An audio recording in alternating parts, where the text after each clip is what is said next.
as I'm getting older, I'm coming to understand that, success is different things for different people, and that Yeah. that the person who truly is quote unquote successful in this world is the person who can sort of stand in the mirror and look at themselves and say, yeah, it's okay.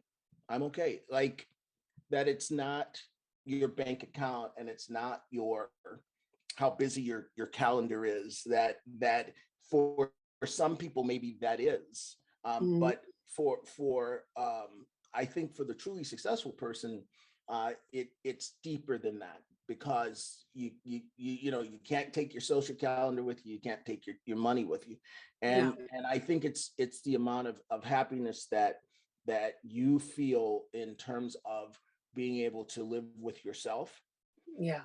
who you are, your successes and your failures, and I consider it the rule of three for me. Something to do that I love doing, something to look forward to that I want to do, that I look forward to doing, and someone to be with that I love. And if you have those three things that are happening in your world, you're pretty wildly successful. That ultimately is success.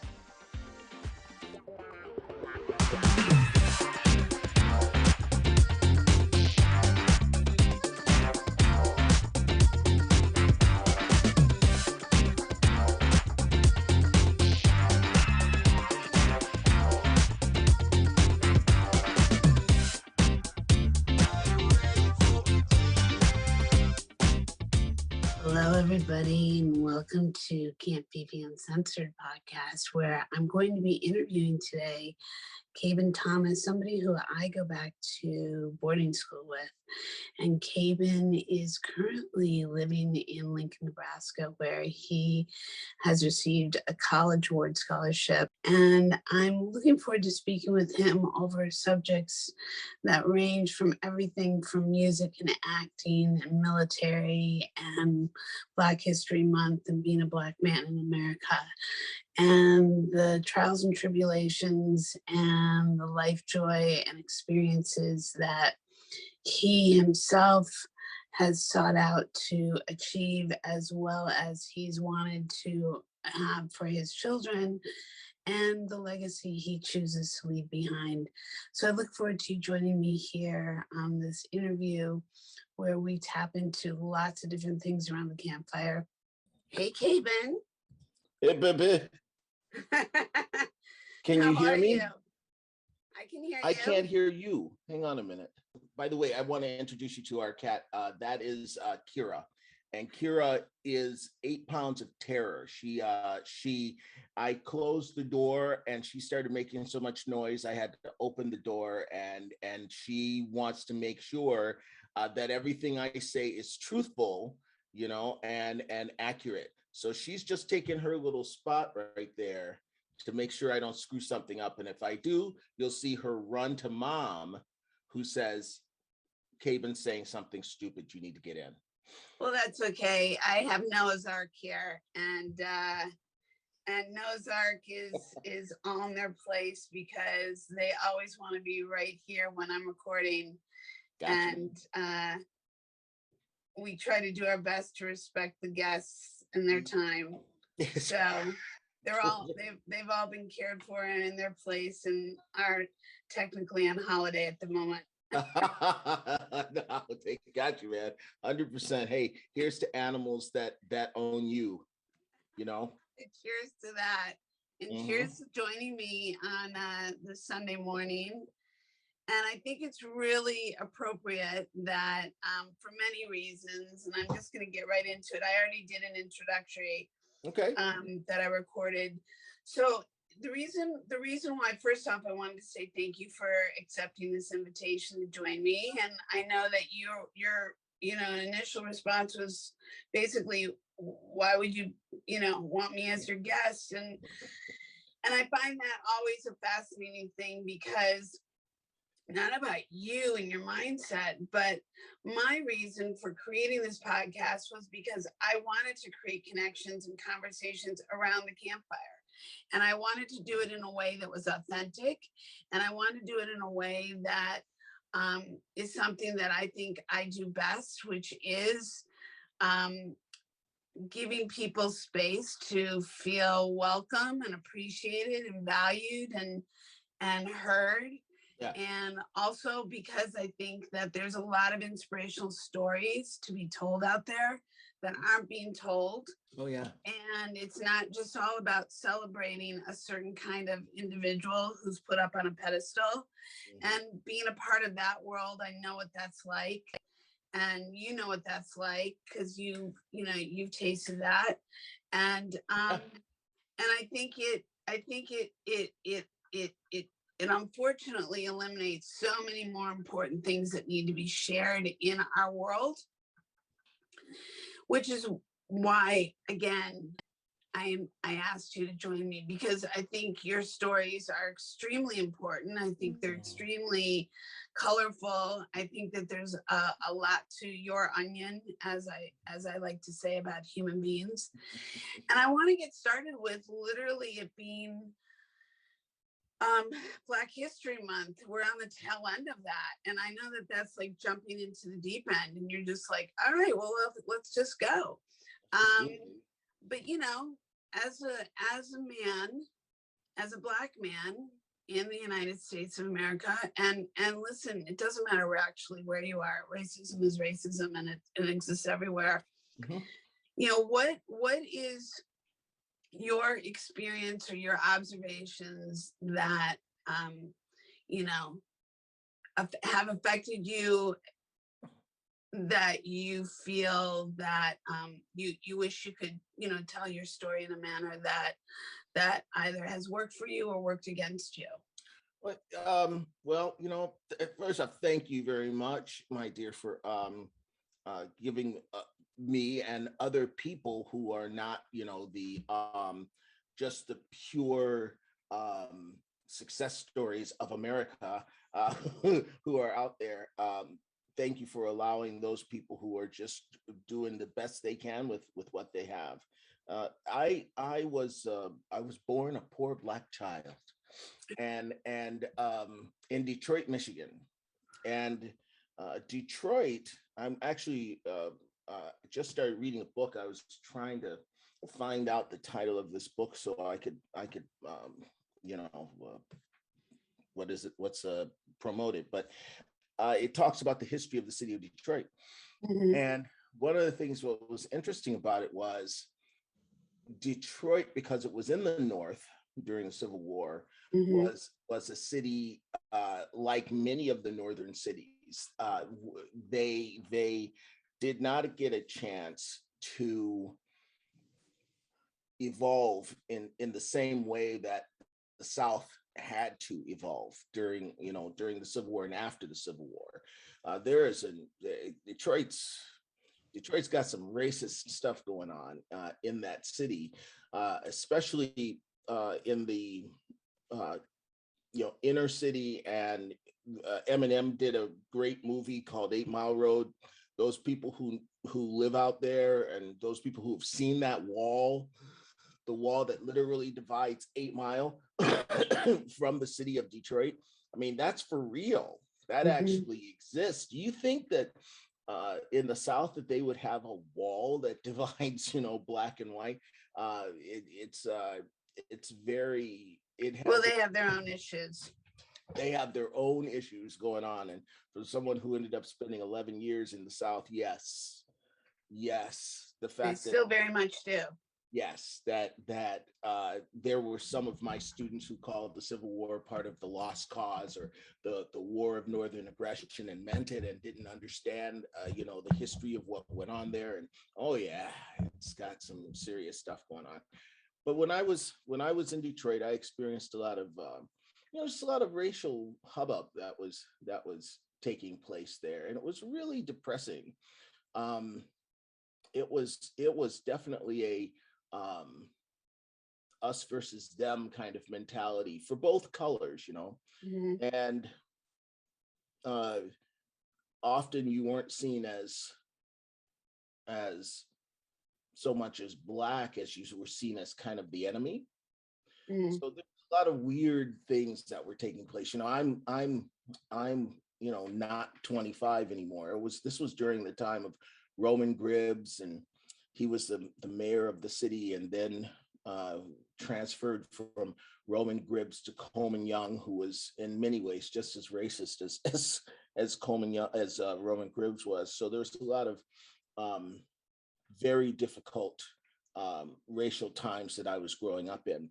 And the whole reason that I was able, my mother who saw all this taking place and watching Detroit sort of sinking into a deeper and deeper quagmire in the 60s and the 70s, when she heard that I wanted to go to boarding school and get out of that, because it was really bumming me out, that Yeah. whole scene. I was like, I need to get out of here. And she goes, okay, well, if you want to go, I love you and I prefer you stay home with us, but if you want to get going, I get it. I understand. So let me see what I can do to help you do that.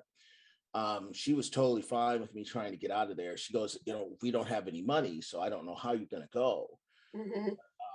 You know, whatever you're going to choose to do, I'm going to stand behind it.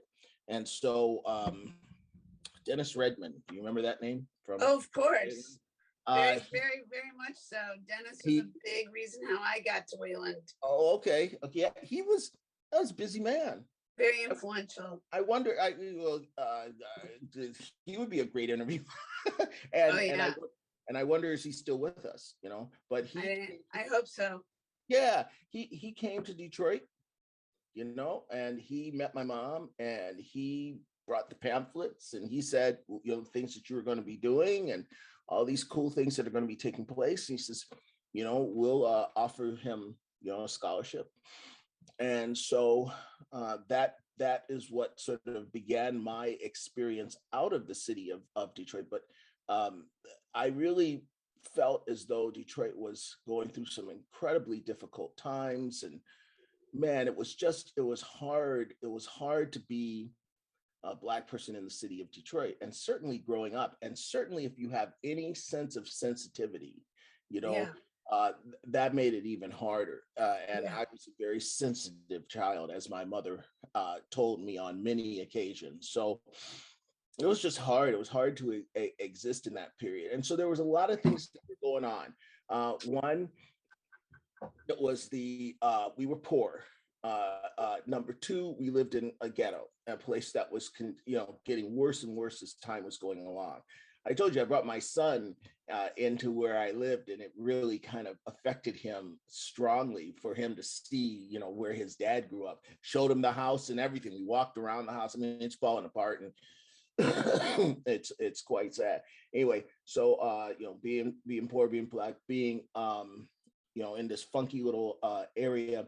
And the other thing that has to be taken into account that I think very strongly was the media.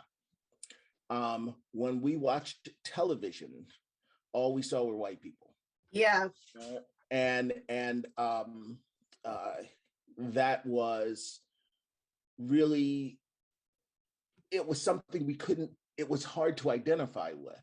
I mean, I know a lot of people argue this, especially now, that you should see, every one of my conservative, especially my sort of racist conservative friends say, it should be the content of a person's character. Don't you listen to Martin Luther King?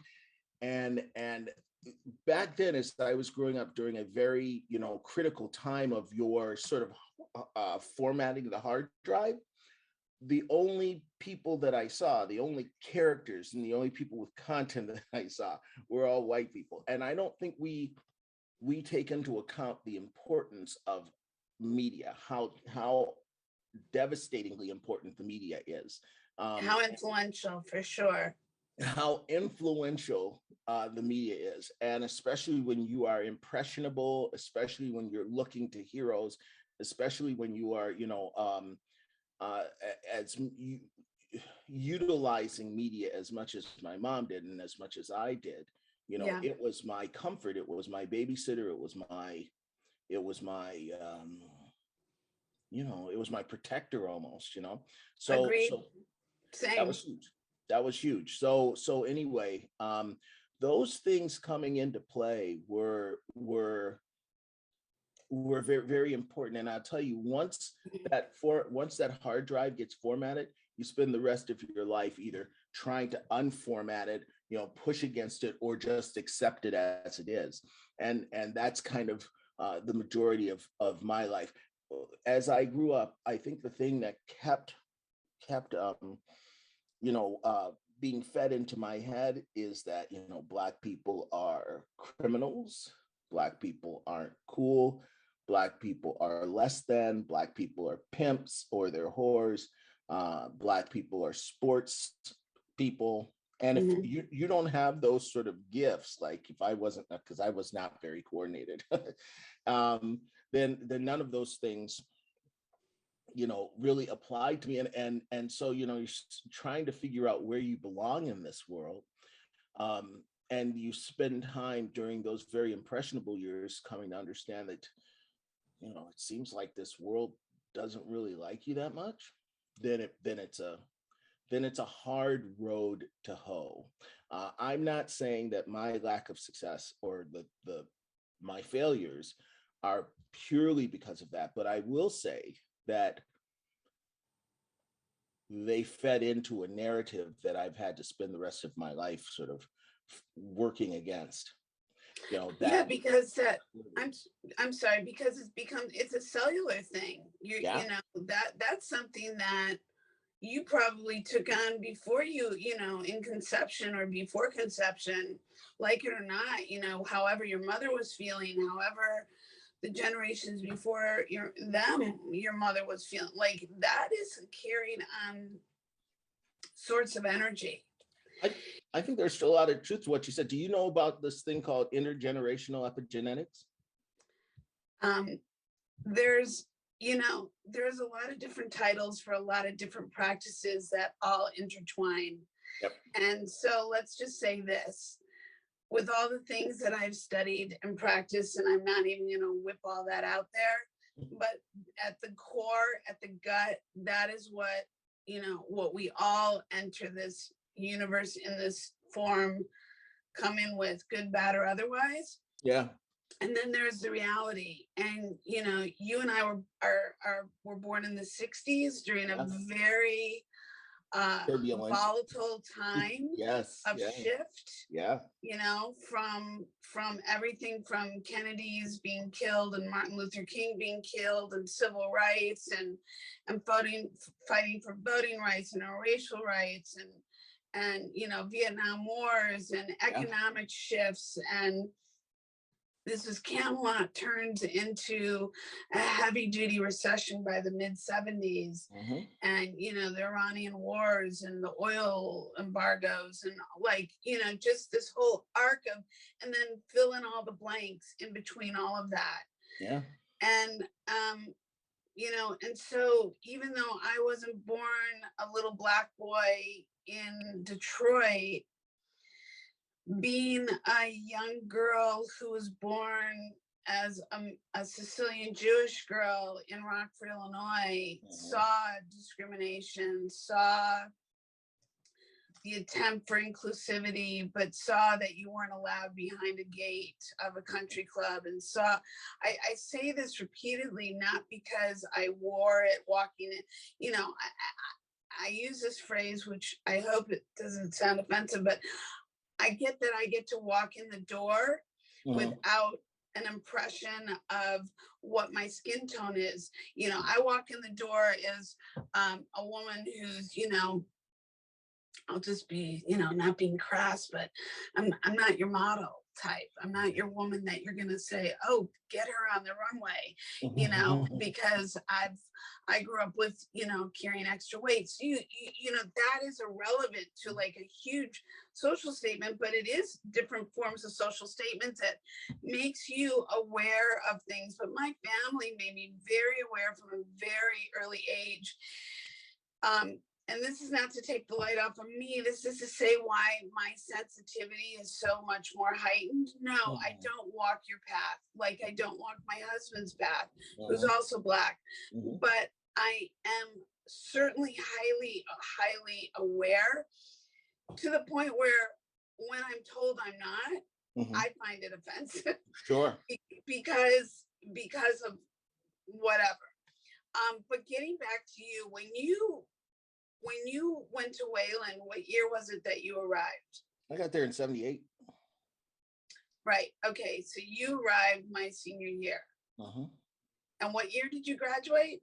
80. So you were there 1 year or 2 years, I'd rather. 78 to 79, so 79, 80. So you came your junior and senior year. As did I. Yeah. So I arrived a year before you, and that's what I did. And just like yourself, Kabin, and these are stories that we don't generally know about one another, because when we arrived as kids, we weren't riding bikes down the street from one another and grew up together, and so we don't know each other's stories a lot of times, ironically. But like yourself, I went from being this kid who, not like yourself, but I had hit my own reality of get me out of here. Yeah. And my get me out of here arrived after a series of events, with my parents divorcing, us losing our businesses, our father dying, all within 5 months' time. Wow. Yeah. And nobody I knew had any one of those experiences, let alone all of them combined. And my mom basically ending up as, also a single mother, making $8,000 a year as a English school teacher, public school teacher. And I don't know how the hell she did it and how she kept our house. Right. But I personally went from being this really advanced kid, in the sense of my mom was very much about exploring all the arts for us and getting us exposed to that. Yes. Whether it fit or not, and being a smart kid. So I was very good at school. I was actually, and this is funny because by the time I got to Wayland, I had no confidence whatsoever. And when people think I had confidence, that was just like, I was just pretending I had confidence, if that's how it resonated. Yeah. But I went from being this really accomplished kid, an award-winning artist, and the first cellist, ironically, and president of my class, to going, what the fuck is, like, what's the point, when everything just got pulled out from under. Right. And I knew by the end of my sophomore year, I needed to get out of that situation. Yeah, man. Because I would never make it to college. Yeah. So we both ended up, and I too could not afford to go to Wayland. So I too was lucky enough, as was my sister Andrea, to get scholarships that we all worked for, right? You worked every day for that scholarship. Every day. Every day we worked. And I remember, ironically, because I had my Social Security card at 14, because I was working for my family's businesses. And I already had a checking account, and I already had a bank account, and I was already making money. And I liked making money. Very much. I liked money. And it wasn't like, ooh, it was just like, I like seeing the results of my efforts put forward. Yes. And it was fascinating, because when we got to Wayland and we had to work for our scholarship, which I appreciated, but to not be able to make money that was going in the bank, that was a whole other, like, whole different thing. Yes, and it wasn't about the scholarship. It was just about, in general, I wanted to be able to work and make money. Right. Right. Which brings me to this. So you graduate from Wayland, and then you went on to pursue a music. Like, I did not even know you were in music. But nor did anybody know I was a cello player. Right. Right. This is news because to me. Because we didn't have that at Wayland. Right. Right. And yet I had been in the orchestra. How did you, I mean, what were you doing before you got to Wayland that had you pursuing music Well, in college? the thing that's interesting is I didn't start playing any musical instrument until 10th grade at Cass Technical High School in Detroit.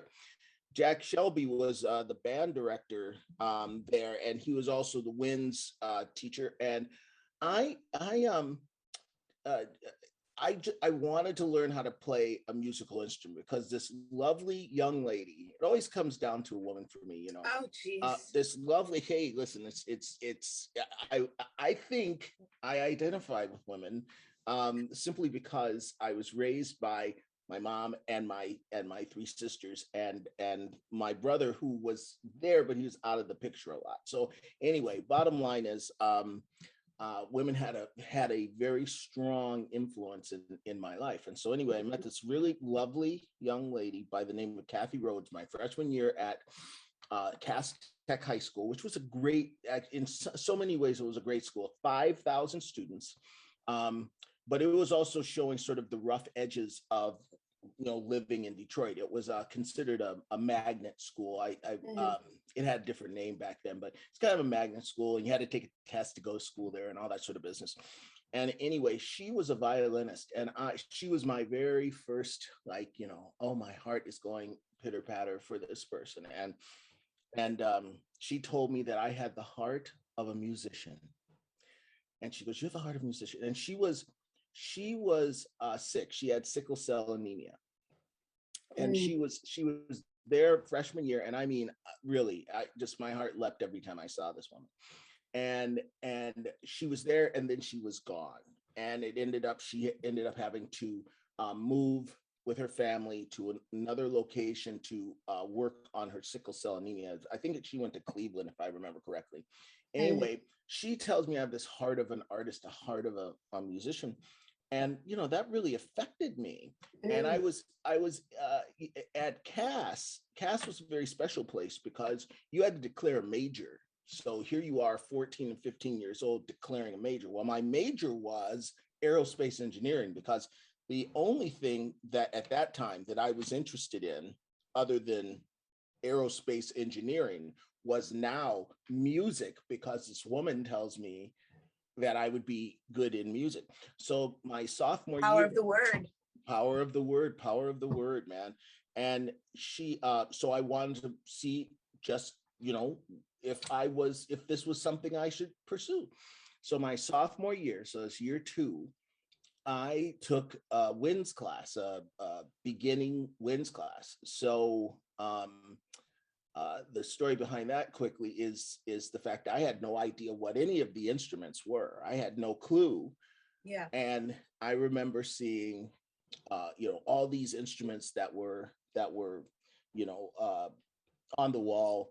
And I saw this long wooden instrument that had a bunch of silver keys on it, and then had a little silver thing coming out, which was the mouthpiece. I found out later, called a bocal. And I was like, wow, this is a fascinating thing. Now with the description that I just told you, this long thing that had a bunch of keys and then this silver thing coming out. Do you have any idea what that instrument is? Was that a bassoon that you're talking about? Exactly correct, right? But I didn't know that was called a bassoon. And I remember asking the guy who was next to me, "Hey, what is the name of this? What's the name of that instrument? Because that instrument I think I want to play." And the guy goes, "I think it's a tuba." And so I was like, "Oh, okay. Cool, then that's what I'm gonna call." And so Thomas is my last name. And so, as Mr. Shelby's going through all the names, he finally gets to Kabin Thomas. And he says, "We need tuba players. What instrument do you want to play?" And I said, "That's exactly what I want to play. I want to play a tuba." And then all the kids in the class, there's probably 30 people in the class, they start laughing. And I'm like, "What? This thing looks really cool. What are you talking about?" And so they take me into the back where the instruments are, and I see this brass toilet. And I'm like, oh, hell no, I don't want to play that. I want to play the cool looking wood thing that's got all the silver keys and the silver thing coming out. And he goes, "No, that's a bassoon, young man." He says, "You asked to play the tuba." I said, "No, I don't want to play the tuba. I don't want to play that. I want to play that." He says, "Sorry, you picked your instrument." And so I had to take that damn thing home on the bus. Oh my God. Oh man, my mom was so pissed. She was like, now I'm gonna have to drive you, or we're gonna have to figure out how to get you, because you're not gonna take this on the bus. You're just asking to get your ass kicked. Every single day. Somebody come walking in with a tuba on the bus, right? You and me, cello and a tuba. Yes. Like, I mean, could we pick bigger instruments? Well, I know why I picked the cello. Why'd you pick the cello? Well, I just, I must have unconsciously saw it as a female figure. Yes, because it kind of does have a beautiful female figure. Yeah. It does. And it's ironic because, and I remember when, because I knew that a violin and a viola were not of interest to me, and yet my mom played the violin, and we had a violin in the house, and I had already been taught piano from the age of 7 and was good at it. I just didn't like to practice. Wow, what a light bulb moment. And but the cello, when I was fit between, literally fit between my legs, and I got to wrap my body around it. Yeah. I just knew it was my thing. Yeah. And years later, and my parents then gifted me one when I turned 11 years old. So I started playing when I was, I think, in 4th or 5th grade. Yeah. 9 or 10 years old. And then sadly, when I was a young adult post-college and in my first marital relationship, I had sadly pawned my cello. Oh, bless you. I was with somebody who, pawned everything, jewelry, blah, blah, blah, you name it. I don't even want to say starving artist. I just want to say a mentality that was not my mentality. But I did, it wasn't pawning. I sold it, actually. I take that back. I sold it to a student at the University of Chicago. Wow. So I felt like, okay, well, at least this is like of a purpose. Years later, after moving to LA, this is not to get off topic, but years later when I moved to LA, ironically, I was getting my car fixed one day on Hollywood Boulevard at my mechanics, and I looked up to see, because I always secretively said, I will play the cello again.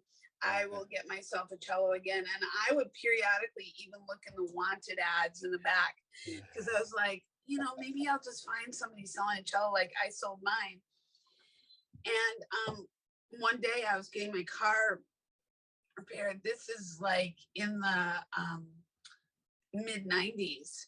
And I see this music store across the street, handmade violins, cellos, and I was like, my eyes just went, wait, what? And after my car was repaired, I went over there and I walked in, and this man couldn't speak any English because he was from South Korea, and he was a master maker. He made instruments for the biggest people. Oh my. And I went and I saw he had like 6 cellos, and he had his instruments were gorgeous. And I walked over and I tried to ask him, not realizing he couldn't speak English, if I could try his cellos, and he said of course. And when I went to fit them, there was this one that I just like fell madly in love with, and he, in his broken English, told me to come back the next day because his son would be there. And so I did, and it was a handmade custom cello that is different than other cellos. And ironically, this is what this man said to me to say he said to his son to say to me, she is the quintessential cello in a human form. Oh my gosh. I was just like, whoa. Wow. Like, this man gets me. Yeah. And And so for me, the two instruments that represent men and women, Okay. ironically, is the saxophone and the cello. Interesting. Yeah. Interesting. Yeah. And I have another story about that, but we won't go down that road right now. So get back to the tuba and be the student. Go ahead. What were you gonna say? Well, real quick, I sent you in the chat the name of this cello maker. Her name's Clarissa Petty. She just reminded me of what you were saying. You get a chance to talk, people to talk to. Interesting story of this person. She's this young person who hand makes cellos as well. Incredible. Very interesting story about her. We ended up knowing each other through years replaced. She went to a place called the Hot Springs Music Festival, of which I was a mentor for 10 years. So it's just interesting that you mentioned this gentleman who was a maker of instruments. And so it takes a pretty special human being to have the patience and the focus to be able to put instruments together. So 100%. Very nice comment though that he made about you, which I thought was interesting. Yeah, I thought so too. I mean, there's a lot of cello players out there. We both know that, and some great masters. And yes, we also know that they don't have the body of that, but that's irrelevant. So getting back to you then discovering the tuba. So yeah, I thought you wanted to be a bassoon player. Yeah, that's right. But I took to it, man. It took me about a month to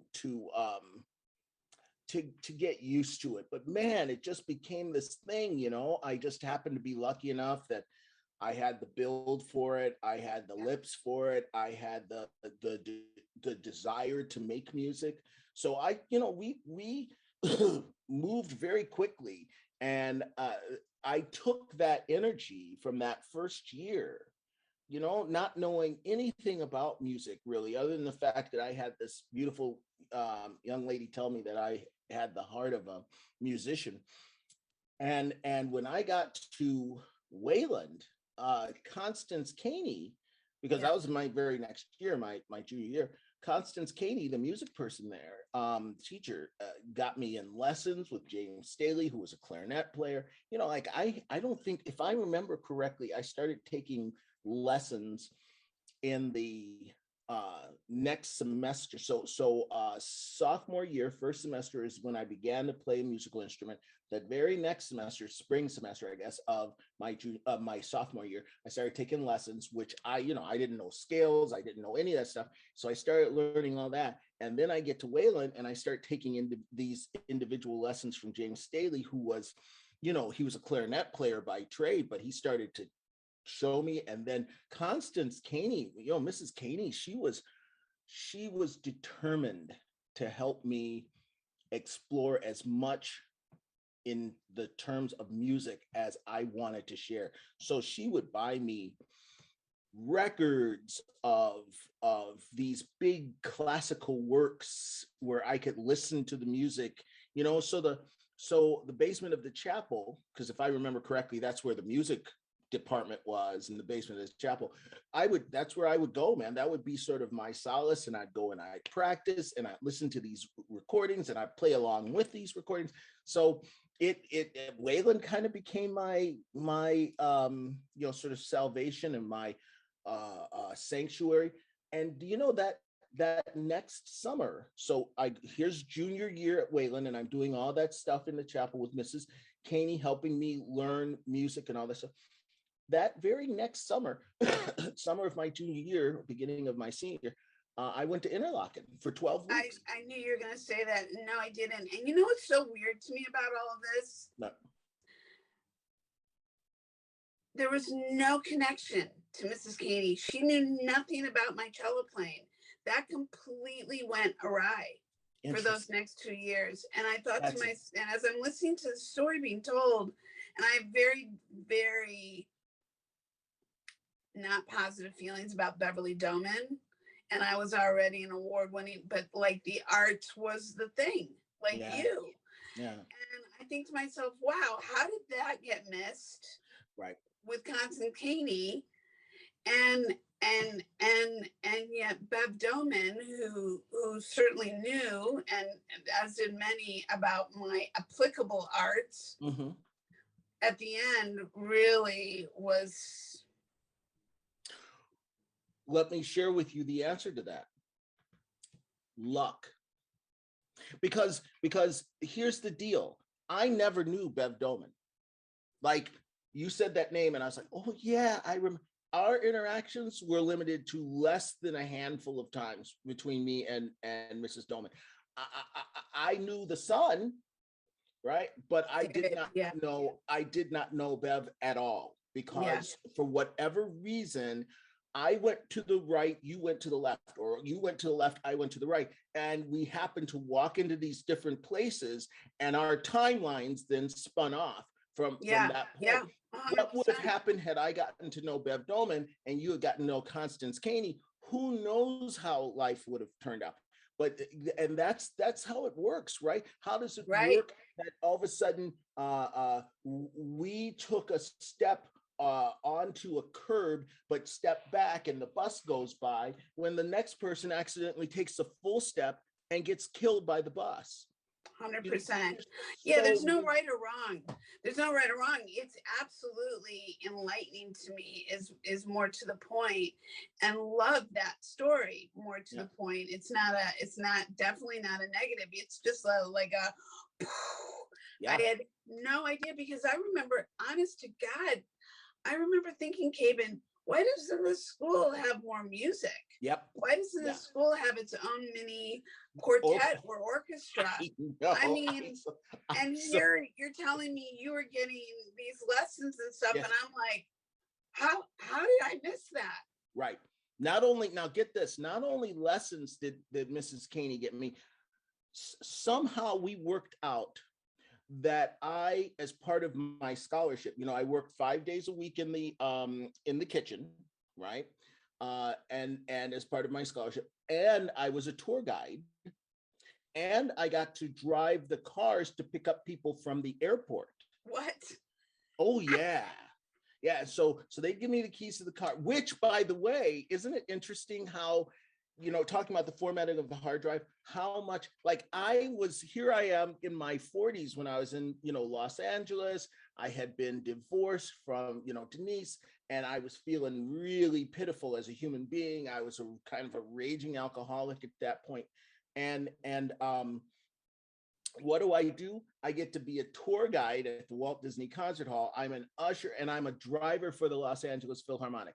Now, I don't have any idea if my doing the driving that I did at Wayland sort of continued on to, what I was doing, when I was in Los Angeles. But I can tell you this much, I loved it. I mean, what's interesting about Wayland was, as you know, during my time there, during our time there, Wayland was a lot of things to a lot of people. For some people, they were just being dumped there. For some people like us, it was a salvation, and it was a life-changing experience. And then I sort of think everything in between. But for me, it was, one of the great life changers, simply because of basically the scholarship stuff that I did there. The driving, I loved driving. I learned a lot. It was a very wonderful thing for me to do, and I kept with it for the rest of my life.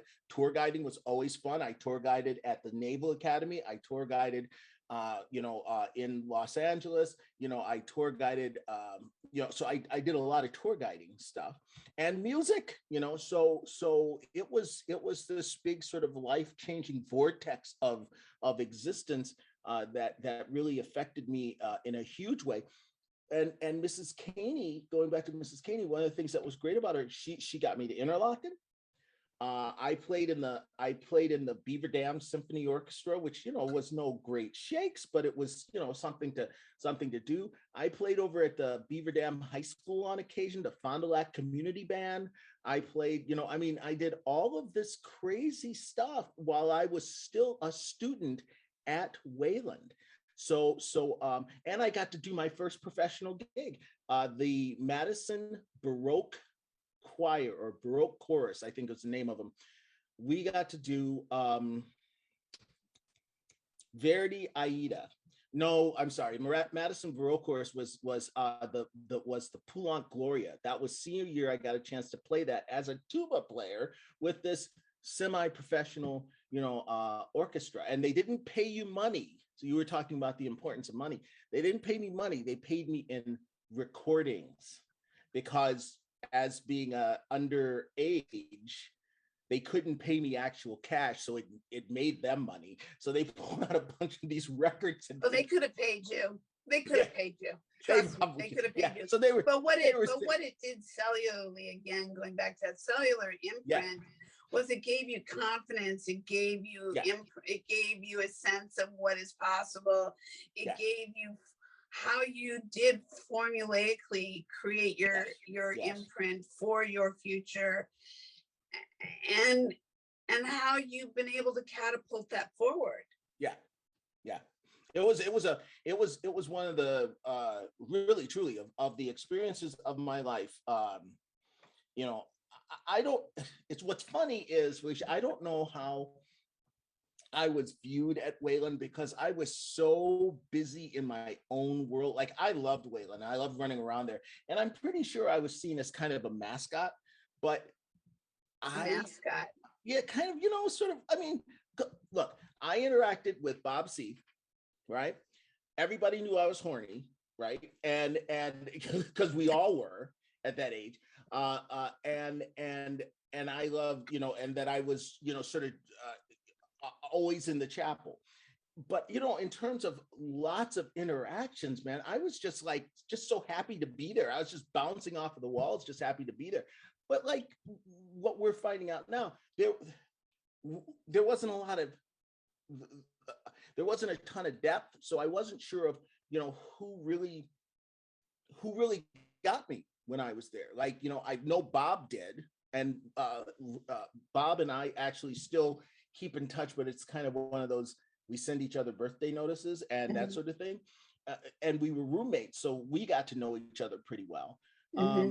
And Mrs. Caney and my tuba, the tuba that they got me from South Dakota, which I thought was a very funny story. So they even brought a tuba for me, and that's the thing I got a chance to practice, this crazy ass tuba. And so Mrs. Caney was this gigantic, bigger than life influence for me during my time there, and really set me on the path. So another woman set me on the path to being in love with the arts, for pretty much the rest of my life. Yeah, no, I think that's amazing. I mean, I think what people associate me with in Wayland is more musical theater. Ironically. Interesting. I mean, I don't know what they associate with me with, but I know that I mean, I was involved with the politics there. I was involved with all the sports. I never dated anybody there. Neither did I. Yeah. No, I mean, I think I had some good friends there, and but I also, like yourself with the scholarship, I by the time I was 11 knew what I wanted to do. I wanted to be a medical illustrator, so I was pre-med fine arts mentality. So I was art and science as well, and the music really played an important part of that. So it's interesting because getting to Wayland was really about kind of like trying to collect myself after being so broken from the life experience from the year before and the things that led up to that. And nobody knew that when I got there. Yep. Nobody knew that. Yep. It wasn't a story we wanted to share. Yeah. Hey, let me go back. I need to ask you something, because you just said something that I think really resonated, because this life is about relationships with ourselves, whatever we consider spiritual, and relationships with each other. Why didn't you date? Because you were a beautiful woman there, and you're a beautiful woman now, but you were a beautiful woman there, and you were, why didn't you date there? here's the thing, Kabin, it wasn't that for a lack of desire, because there was somebody there that I really, really was, crazy about. And they were a very dear friend of mine, and I don't think that they had a clue. And they dated a bunch of other people. And I think I was, and I don't know if it's that I saw myself this way or that it just felt that way, that I was this person who, ever since I was a little girl, I was this person who people sought out for advice. I was kind of like a yenta. I put people together. Yes. I was a seer, so I could see how people were supposed to like live their paths. I was a gatherer. I brought people together like a producer. Yeah. I made things happen. Like ever since I was a little girl, I was like, let's have a potluck. I mean, I was like probably 7 years old when I was organizing my first potluck gathering. Like, you gotta be kidding me right now. So I was a gatherer. I was like a woman running with wolves. Let's get together, have a party. Let's get together and let's connect. Let's get together. And those, like you talk about the formula or the foundation, I'm still very much that person. Even when I try to get away from it, I'm still that person. And I'm a leader. And being a leader can come up against a lot of stuff. You can come up against, people who like it and don't like it. Some people like to be led. Other people are like, they're threatened by it. Like, so, life also presents those shifts and challenges. And getting back to your question,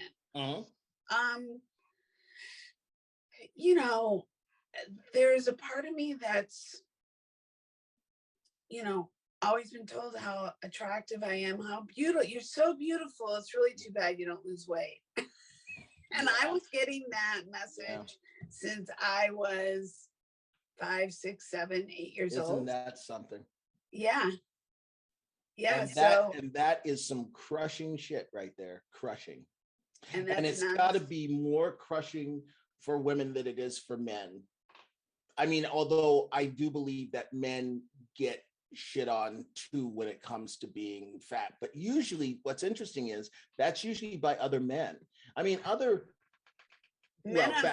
terrible.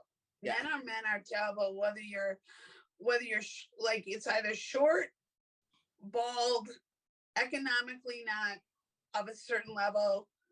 The overweight part, I think, is almost like dismissive in comparison to the other three that led before it. And how long your Johnson is. That's a big deal. Unless you're in a locker room with somebody, but as a Black man, sadly true, that is something that they'll always go into the assumption statement. And I just want to go, what the hell are you, like, seriously, do you really have that kind of sophomoric belief? I mean, as a woman, when you're in a locker room and you're getting dressed and someone looks at you, Johnson, and says, you're not big at all. I thought Black people were supposed to be huge, so shit like that. Yeah, that's those are wicked games. But yes, how busy, I just heard, I was listening to, and I can't remember who the congressman was because I wanted to, immortalize him on my Facebook page, but he says, a man is a man by how much is in his bank account and how busy his date book is.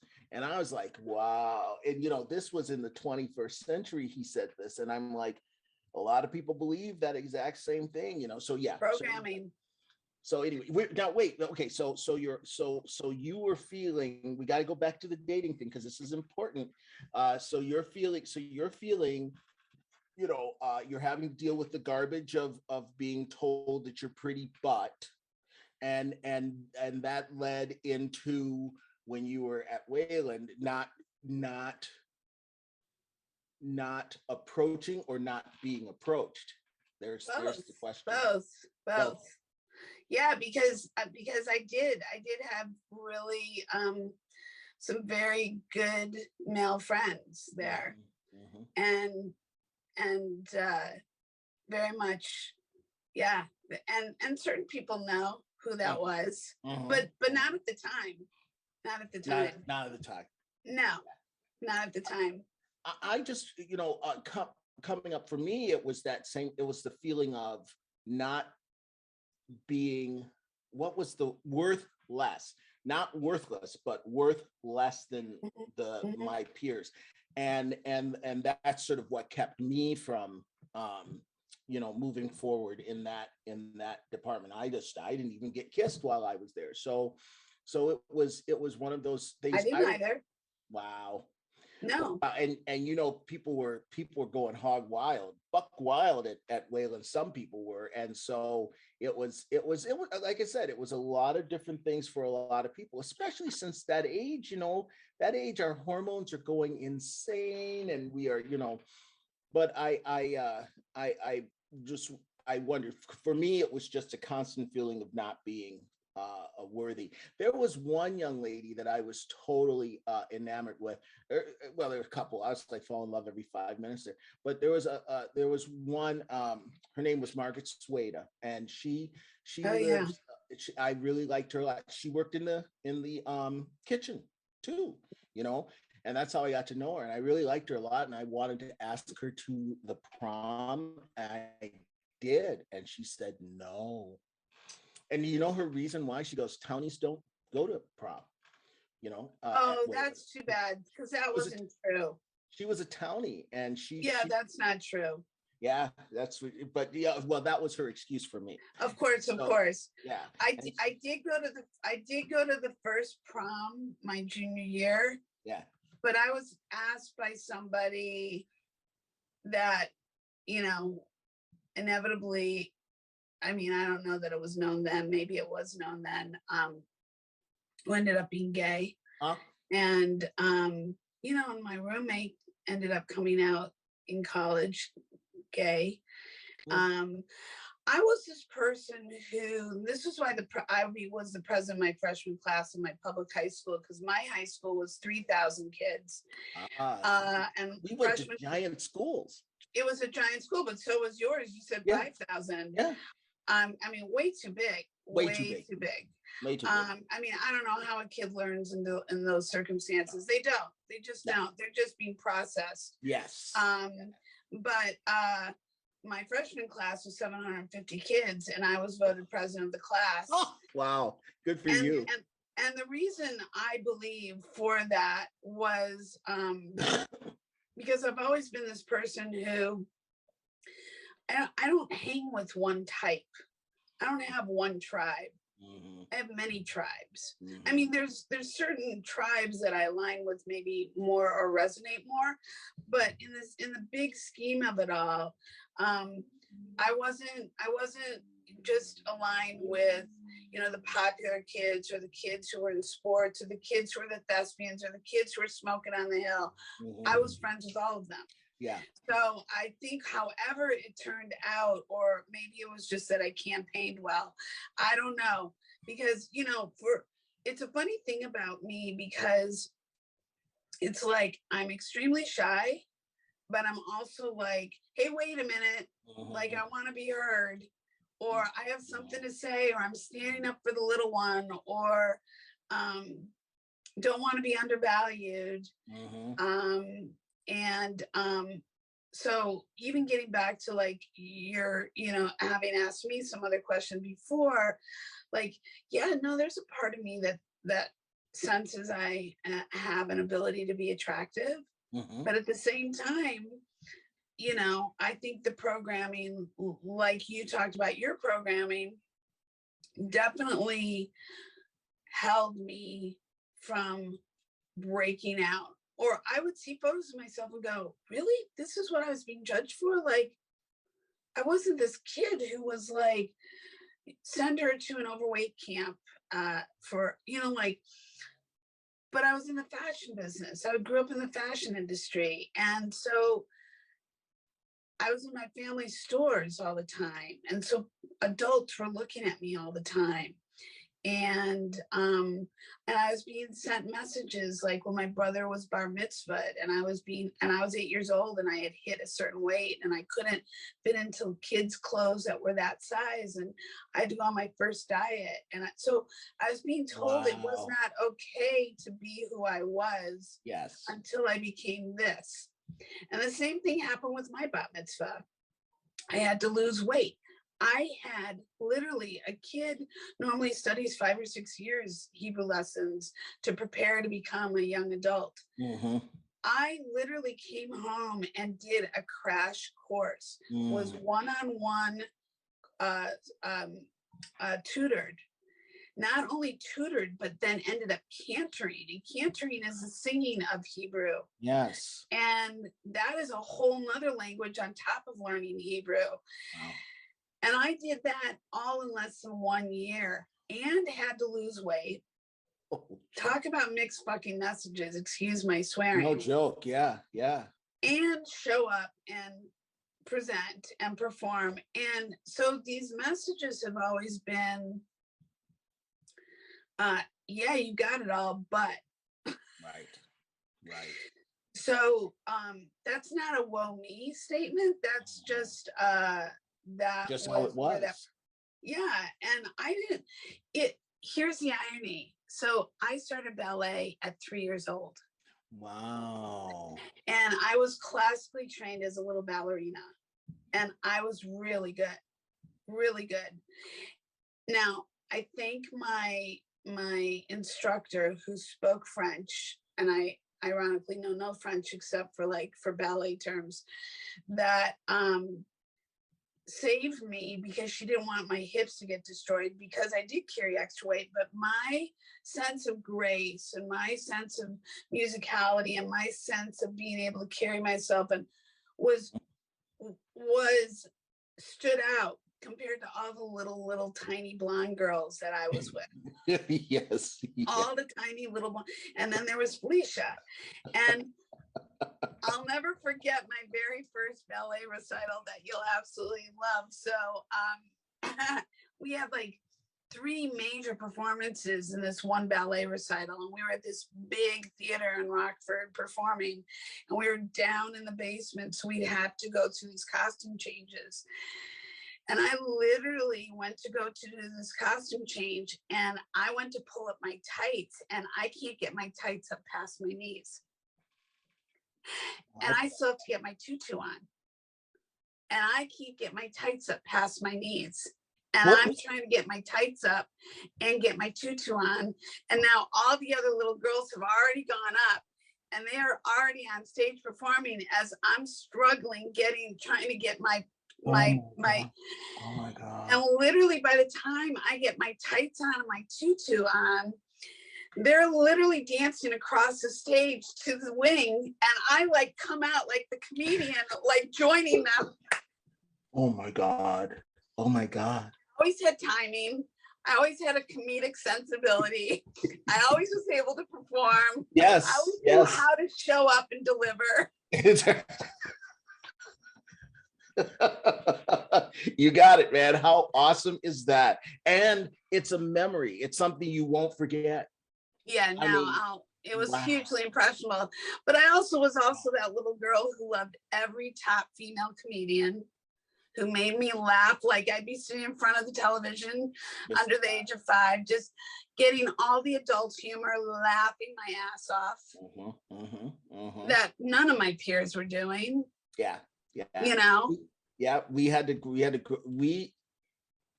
because we saw life a little differently. Yeah. We saw life a little differently. We just it was our upbringing, and that upbringing, had its own, we were able to figure out our own sort of survival techniques to allow us to, get through this world, because this world's hard, man. I mean, it can be challenging even for the wildly successful people who are out there, wildly successful.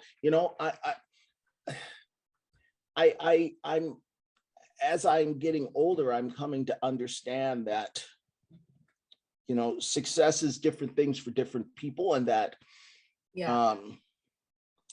that the person who truly is quote unquote successful in this world is the person who can sort of stand in the mirror and look at themselves and say, yeah, it's okay. I'm okay. Like that it's not your bank account and it's not your how busy your calendar is, that for some people maybe that is. But for I think for the truly successful person, it's deeper than that, because you can't take your social calendar with you can't take your money with you, and I think it's the amount of happiness that you feel in terms of being able to live with yourself, who you are, your successes and your failures, and I consider it the rule of three for me. Something to do that I love doing, something to look forward to that I want to do, that I look forward to doing, and someone to be with that I love. And if you have those three things that are happening in your world, you're pretty wildly successful. That ultimately is success. I wish that I had been cognizant of that, at Wayland, but I think Wayland helped me sort of plant some seeds that got me to that point of understanding that those three things are really crucial in helping us want to live to the next day. I mean, a lot of people have gone before us. A lot of people have killed themselves because they were so unhappy. Right. And those, I sort of feel as though one of those three things was missing. Right. And because if you've got those things going on, you have a lot to be happy about and thankful for. And very thankful for. It does take perspective. I'm sorry, I didn't want to cut you off. It does take perspective. And I do think it takes, I don't know if it's a special soul, but I definitely think it's look, like you said, a lot of people have taken their lives, I mean, I knew people who had taken their lives before I got to Wayland, but more from Wayland on. And it's one of those things where it's like yourself, we've both been faced with a lot of life challenges. Some people are like, Jesus Christ, write the book already, like, how the hell? I think to myself, like, this is life, people. Like, maybe I just got faced with it at a younger age. And part of me is a little bit more grateful for the fact that I have that wisdom. And hopefully that's the wisdom that, and part of the reason why, again, I created this podcast, because there isn't anything I can't talk about, which is why it's called Can't Be Uncensored. Uncensored, for there isn't anything I can't talk on, because there isn't, no, I haven't gone through everything, and nor do I need to go through everything to prove a point. I've seen enough, I've lived enough, in the sense that there isn't anything, but that was true of me at 18. You could sit down and have a conversation with me about anything, and it wouldn't shock me, and I'd be able to engage with you and listen. And coming back to us, I think that life is a series of choices, decisions, and good, bad, or otherwise. And going back to Wayland just for a second, or education as a whole, what I would wish, and I remember when I started speaking at colleges in my late 20s, when I was starting my career, and I was being asked to come to speak, and I'd be like, why are you asking me? I mean, seriously. And then people would think I was going to present my portfolio to them, and I'd be like, excuse me, I'm not here to show you my portfolio. I'm here to talk to you about life. And they'd all be like, what? And I'd be like, are you ready to go out into the world? Do you have a bank account? Do you have credit? Do you know how you're going to get your art supplies to be able to be the artist that you imagine yourself to be? Because let me tell you something, nobody's going to hand that shit to you. Right. I can talk to you firsthand about that, as I'm struggling running my own studio. nobody's handing this to me. And I married a man who was deeply in debt. So it was like I was carrying his shit on top of my own. It was like, what did I do? And this is not working for me. And it's not about like, oh, I don't love you. But if you're not pulling your weight, I can't help you either. And there's that.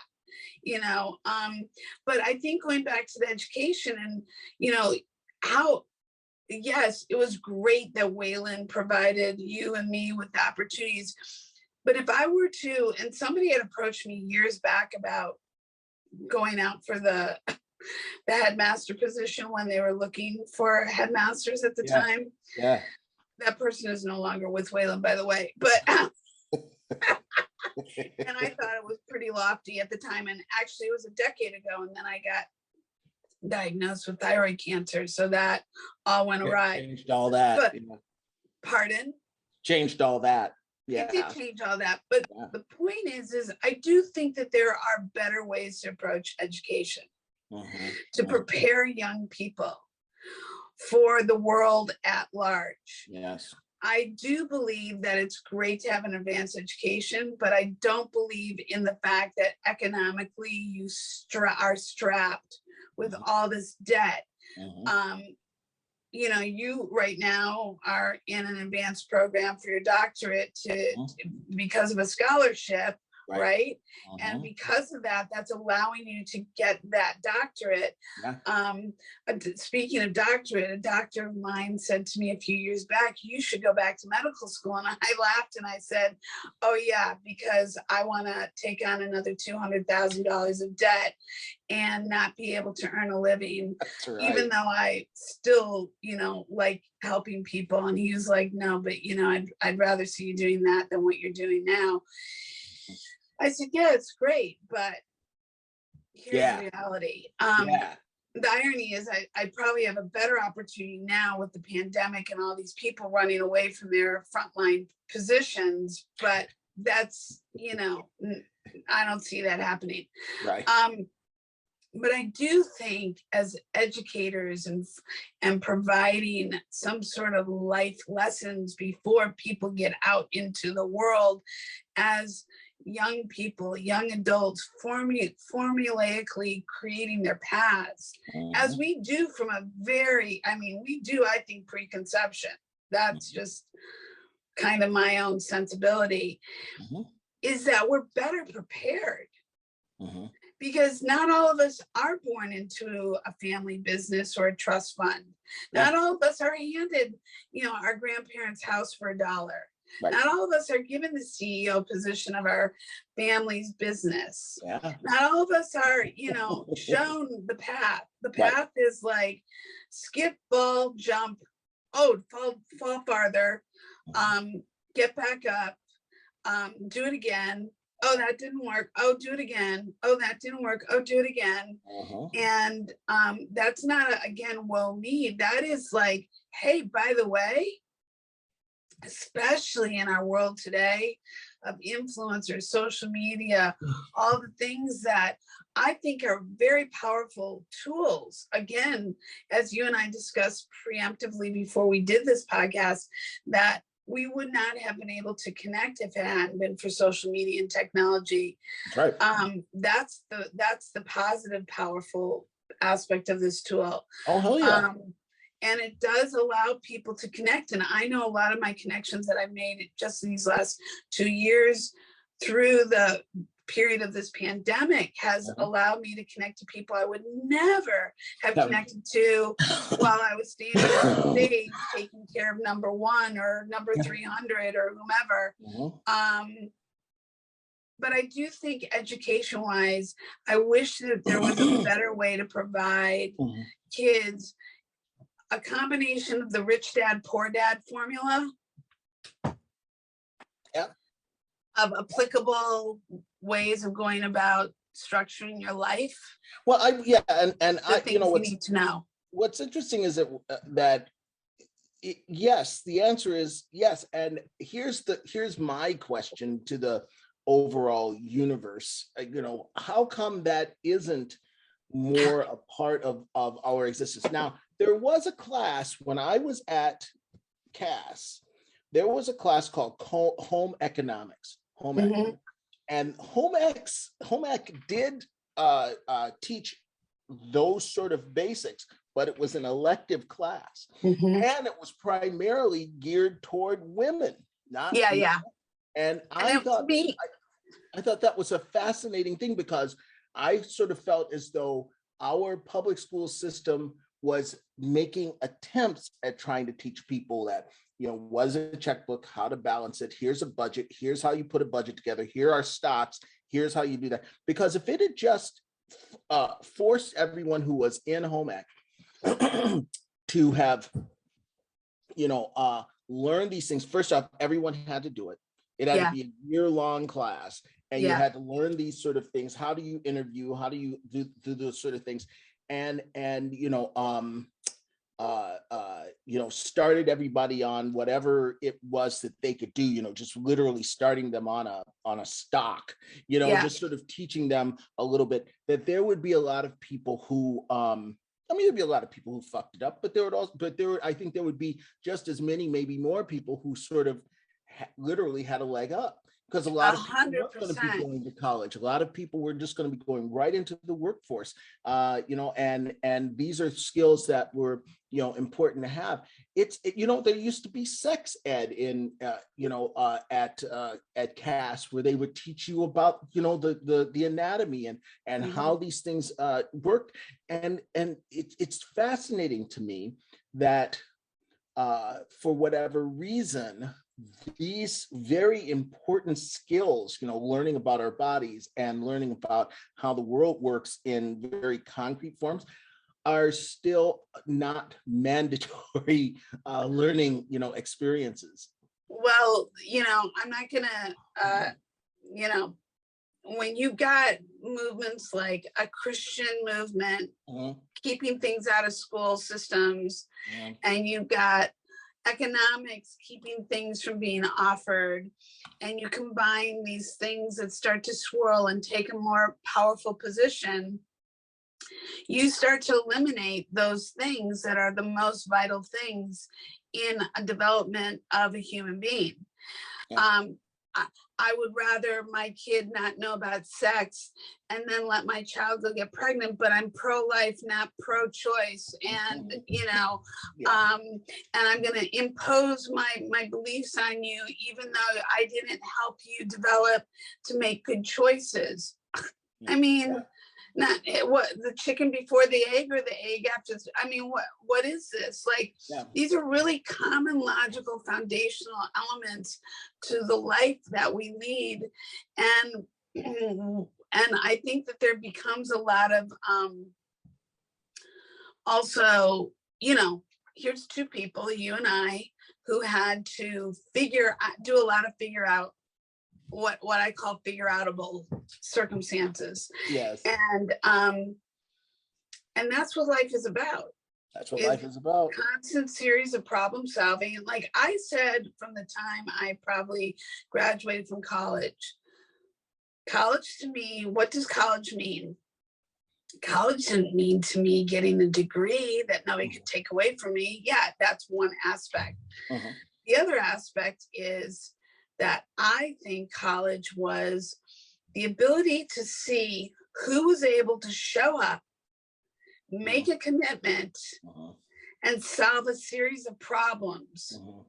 And now take that foundation of, I prove this, that I can do this, and now I can go out into the world and do it again and again and again and again.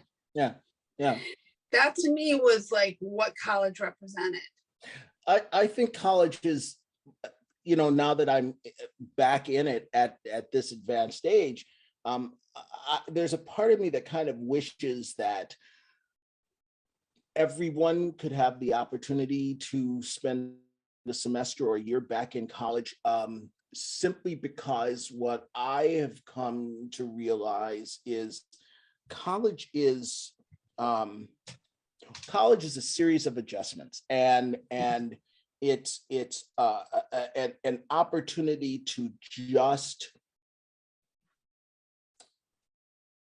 it's an opportunity in which you can learn, you can discuss, you can see how different the world is in one specific, sort of area versus another specific area.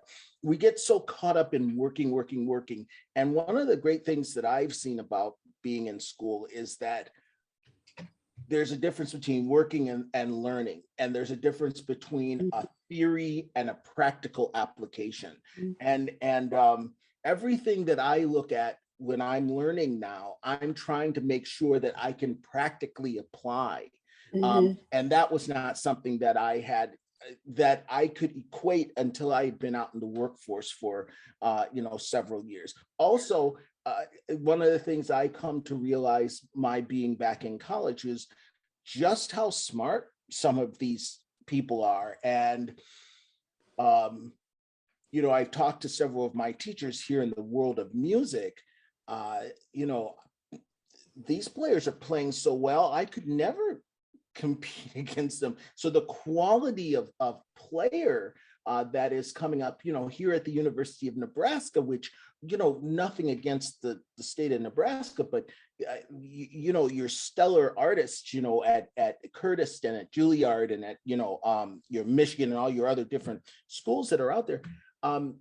There's some really good players here who could keep up with any of those players anywhere. And certainly if it was back in 1989, would have won principal positions. And so this level of expertise is really rising up with every successive year. So I would if there was a way, and I believe in our society, we will evolve to this point, that people will be allowed a sabbatical for a semester or for a year to actually go back to college and sort of learn more of those things that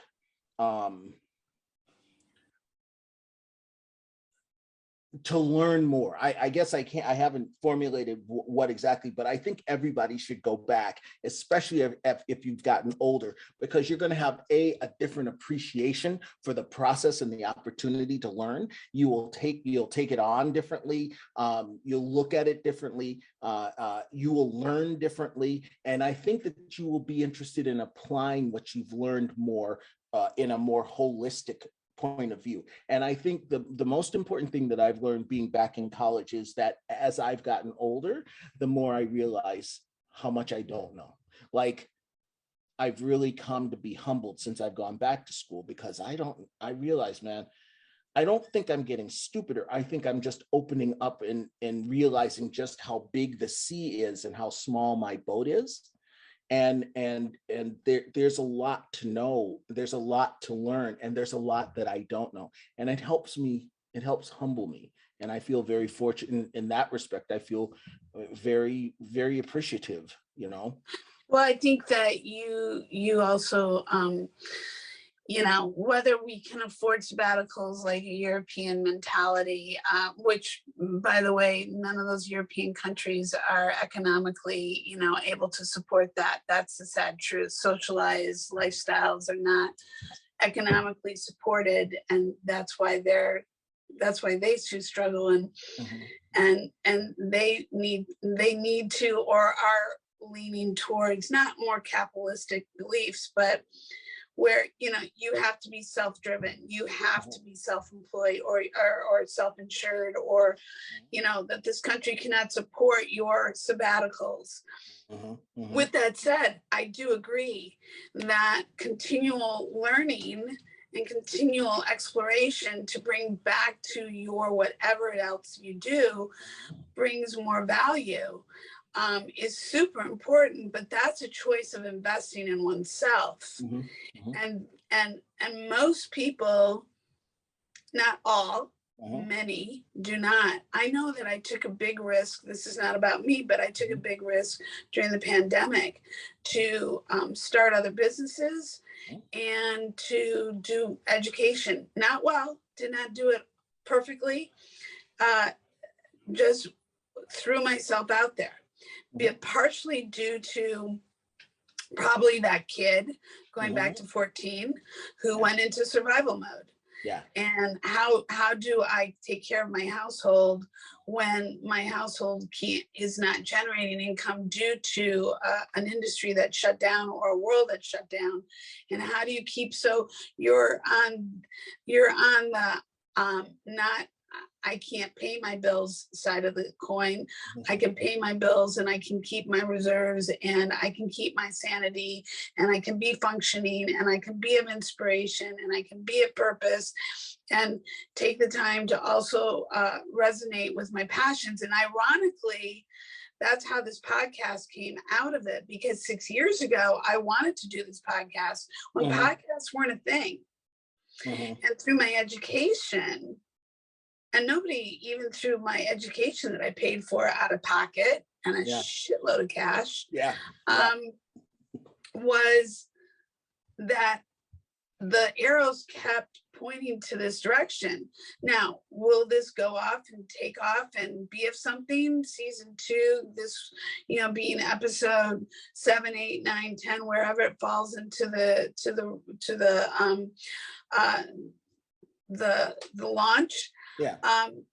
This is all my taking my willingness. It's no different than going in on a Saturday morning and taking a piano lesson or a sculpting lesson, and how you see things. No different what you're saying. How you open up your eyes and see things, and how then it changes your perspective from the perspective you walked in with, that you've already come forward with, of 50 some odd years of being on this planet, in this soul, in this body, with that soul that has probably been around for thousands of years, in this format. And how do you now get to take forward this scholarship that you have and this education that you're getting for, whether it's 6 months, a year, 2 years, 10 years, I don't know what your program is. And being that you got all this life experience, and you can take that along with this nugget that you've been given, and how do you take that and catapult it into a real passion purpose, and make it a value, not only for yourself and your immediate family, but for so many out there in the world, like a rock in the water effect. Because that is, to me, what purpose is. That to me is what legacy is. Going back to something we were discussing earlier,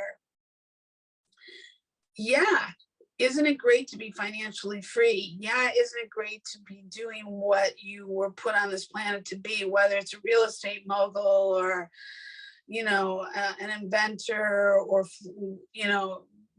going to the moon, or being the best chef on the planet, or the best teacher or doctor, or landscape, manicurist, whatever it is. But at the end of the day, one of the things I learned going back a couple of years, not about going backwards, but in observing people who had gotten to their 80s, 90s, and 100, no matter what they accomplished, it was who was around them, who was loving on them, who was caring for them, was there quality of life, and was there dignity and respect and a trust that they could be safe and they could be vital in where they were at, and amongst all their other accomplishments that they had achieved leading up to that stage of their life, if they had especially gone through health things. And that was really talk about, walking away from something. And, everybody wishes for ideal health and wealth and servitude and purpose. You can be the richest person on the planet and shit happens. Absolutely. And don't wish that. Right. You could struggle and live a very vital life into your early hundreds. And then what's your quality of life? And do you have what you need to continue to, I don't have the answers, but I know that I've seen a lot of these different things, and it's made me think a lot. Sometimes too much, but trying to bring it together in a way that serves others, Yeah. this being one of those platforms Yeah. of, hey, can I sit down and listen to two people talking, Kabin Thomas and Felicia Linsky, on this day, and hear how their brains think about all these different things, and how does that make me think? What does that leave me, does that leave me thinking about life because of all the subjects that they just touched on, from Black History Month and coming from Detroit, Michigan in the 60s and 70s, and how did you, stand up and say, I got to get out of here because this isn't working for me. I know that there's something better, that whether you knew that or not just that you knew you needed another chance. And then how did you get fortunate enough to be aligned with individuals who recognized and heard you and were able to give you opportunities that then allowed you to now, several decades later, still be integrating those things that were put into your teenage foundation, which was music. Music being some of the most important elements in all of our lives. I mean, I think from conception on, a child should be hearing music because it just makes the brain fold. I agree. I mean, I think that I think that it has helped me, in myriad number of ways, too many ways to count. It has definitely been part of my salvation on this planet, and it has sort of helped. It's allowed me to dream big dreams. It's allowed me to get around the world. It has allowed me to evolve. For me, the evolution was theater. I was never a good actor. When I was at Wayland, I was pretty stinky because I had never done it. And I remember I auditioned for probably 2 or 3 plays, never got anything. And over time, I feel like I became a better performer through my music, which allowed a door to open for me to begin my experience as an actor. And now it's hard for me to imagine doing one without the other, and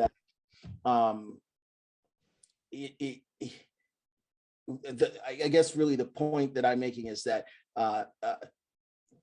life is an evolution, and my being involved in music has allowed me to evolve into other avenues, and it has brought me a wisdom that I think I'm pretty grateful for, that it's really not necessarily about the money. I mean, I do believe that there's a certain level that one needs to have to be able to just sort of exist well in our system that we are swimming inside of. But the bottom line is, I think it's really important that you give everything that you can to that which you dream about doing. The money will find its way to you. You know who taught me that? Was Reverend McCutcheon at Wayland. I'm telling you, I sort of feel as though most of the lessons of my life, many of the lessons that have come from my life came through my scant 2 years at Wayland. But he said to me, do what you love doing, and the money will always find its way to you. And he says, but it needs to be what you love doing, not necessarily what you like doing. It's what you feel is a calling. He says, and then it will always find its way. And he was, a big Jesus guy, being yelled at. And so I thought that was a very interesting that he brought into my world. And I believe that he's correct. We have a tendency to sell out just because life might get hard, and we get sick of doing the struggling, being the poor, whatever, and we make the money that we need to make, and sometimes the money's never enough. What was it? Too much is never enough. I can't remember who quoted that. Was that oh God. I can't remember who said that. Anyway, so the bottom line is, if you do what you love doing, going back to the rule of 3, You do what you doing something you love doing, having something to look forward to that you love looking forward to, and being with someone that you love. For me, I found that to be, for me, the answer to our existence, at least to my existence. And it's going to be different for everybody. But I do believe, though, that rule of three, that three-legged stool, is what we need to have a happy existence, and that to me is success. And that's what we have to. I mean, honestly, that's our goal, is to be on this planet and to be of service to other people and help other people and feel safe and feel like you're contributing, and those are noble and wonderful things to be a part of. And that's what I've learned so far during my journey on this planet. That's where I'm at, and I don't think that's going to change. It may evolve, but I do believe that those three things, something to do, something to look forward to, someone to be with, are really the essence of our existence. And I kind of think that it doesn't matter if you're making, $10,000 a year, $10 billion a year. You've got, those are the things that need to be in, your core, your tesseract. I couldn't disagree. There's nothing to disagree with you on regarding that. In regards to where you're at now regarding your program, your scholarship, how long is your scholarship, or how long is your education for? 2024 is the goal for graduation. So this time, 2024. So 2 more years I have. It may extend out, and the reason why is I fell down that flight of stairs August 17th. It's funny that I remember dates like that, but August 17th, 2021, I fell down a flight of stairs. I was working as a leasing agent for a company in South Lincoln, and I was cleaning the stairs because I believe in curb appeal. So what I wanted to do when I was ever showing off an apartment for this company, I would go out early and I would bring a bag of garbage with me, and I would pick up the garbage around, because these were older units and older homes. It's actually a very neat business model. This gent bought a bunch of older properties, and then he kind of fixed them up, and they're neat. They used to be old mansions, a lot of them, and so he fixed them up to make them rentable, and then he would rent them. And so the only problem was it was in kind of a less than ideal part of town, so there was a lot of trash, and so what I'd go out and I'd pick up the trash. And so I went into this one apartment, and apartment complex, and the stairs were just gross. So I brought a broom and a dustpan, and so I was sweeping the stairs from the roaches and all the carcasses and all that sort of stuff. And I slipped and I fell down a bunch of stairs, sort of knocked myself out for a minute, and smashed my head and ran I hit my chest on the rails, and they were concrete stairs, so there was no sanctuary falling down these stairs.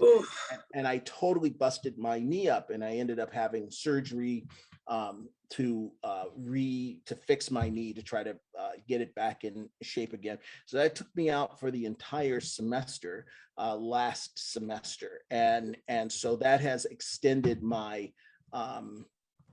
my educational we've had to readjust my timetable. So it may go a little after 2024, but all of that's fine, because the bottom line is I'm alive. Like, that could have killed me easily. I could have busted my head completely open on the stairs as I was falling down them, and I didn't. I'm alive, and so for that I feel very fortunate. But it did throw me back a little bit, but I'm grateful for this opportunity, just to be able to do what I'm doing right now, because I believe strongly it's going to make me a stronger teacher and a stronger person that wants to share my message. And, Felicia, one of the things that I always thought about doing, is when I get this degree, go to a college and apply and teach. And I'm not saying I'm not going to do it. I probably will. But I think the thing that I want to do is be able to share anywhere this message, these life lessons that I've learned. And a part of me still wants to put a show together that allows for me to share these little pearls of wisdom, that I've had. And it would satisfy my desire to perform. It would satisfy my need to teach, and it would satisfy my need to entertain. Because I think that teaching and entertaining have a lot of, they're very intertwined sometimes. And Yeah. And so, Mary and I just watched Hamilton, and, it taught, it entertained, right? It inspired people. So, but it was also a great opportunity to sort of learn, as well as laugh and cry and go through that whole process. So my desire is to be able to share with as many people as possible the things that I've learned. You're doing the one way of you're doing it is with this podcast. It's something that I've always wanted to do, but I also want to be able to get on the stage and share, and that be it, teaching as a professor, or be it as an actor on the stage. So that's ultimately the goal that I would like, is to create a format in which I can share my vision and the things that I've learned, because what else is life for other than to really help people know how to live life? Well, I completely concur, and again, why this platform was created, because I think some would have thought I would have gone forward and continue to be on stage and performing. Mm-hmm. And I actually did want to do that. And I did continue to do that in college, along with my fine arts, especially after I dropped my pre-med combination, mostly because I couldn't afford it. And then going down the film world and being an only woman in my courses, and seeing that as a director and a DP, that was going to be a struggle. That was going to be like an uphill battle, and it sadly still is. Still seems to be. Yeah. It's true, even though people want to pretend it's not. And though the doors are opening more, the percentages are still like radically, just like really skewed. Yeah. Yeah. And what do you say to conservative people, Felicia, who say, well, everything is fine. You need to look toward the content of one's character? Because I keep hearing that people who are willing to argue that point, like what you just said, that the numbers are still very skewed. They're like, that's not true. The numbers are everything's equal now.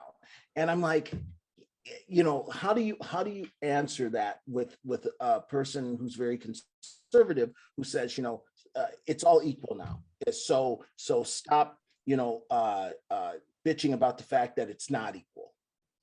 Well, one's not bitching, for one. Right. One's stating based upon 35 years in an industry, in the trenches of it. Yeah.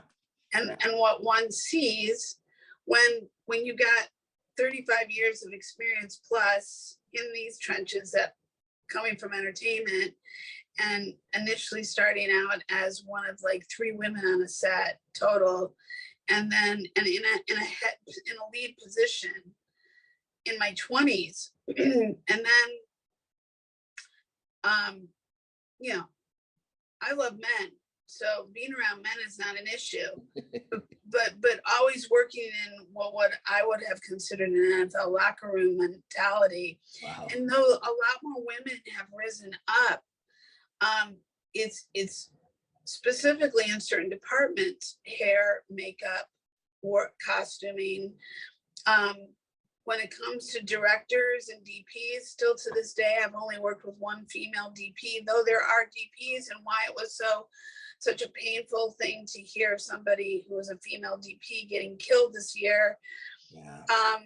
Was very painful, because I knew that what it took for her to get to that point took so much that it was layers of pain, and from my own perspective, and I didn't even know this woman, Helena. But just knowing that journey was not an easy one. Yeah. So I've only worked with one female DP who ironically went to the same university I went to, came from the same hometown I came from, whose mother was a hairdresser in the same salon that inspired me from my mentor. Like, what are the freaking chances of that occurring? Like, what? So in all my years then as female directors, I have only worked with female directors in the episodic world, not the feature film world. Just for the first time, I worked with a female commercial director. People are like, well, why aren't you directing? I know that is something that I really need to, like, get my tuchus in place, and because of all the things that I know, but we're not gonna go further with that conversation. But that has definitely been pointing in that direction. And so whether one realizes, I make the running joke now, I'll be directing by the time I'm 80. So I'm giving myself a little room. But I'd like to make it sooner, of course. Yes, yes.